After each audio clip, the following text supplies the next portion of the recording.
Hello guys, ito na naman yung isang ampalaya. Naku, talaga may ampalaya ako. Mayroon akong itlog. Ano pa? Diba bahay kubo na. Naku, yung gunting ko na sana. Oo, ayaw tanggal.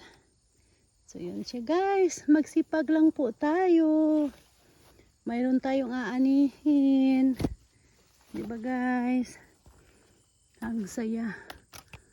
Okay, yan na siya. Kukuha tayo ng sibuyas.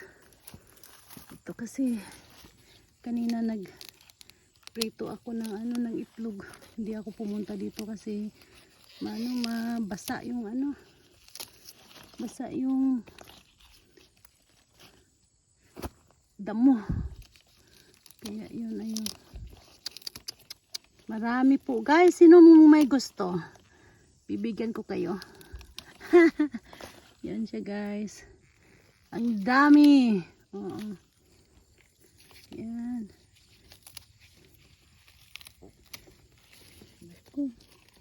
Diyan, kahit yan sa atin sa Philippines. Nagtatanim din ako ng mga gulay-gulay. Kasi nga, di ba, kailangan magtanim. Yung aking potato. Ayan, siguro may laman na yan kasi namatay na. Ayan siya guys. Kukunin natin itong mga natumba. Hindi ko kayang kainin itong aking sibuyas.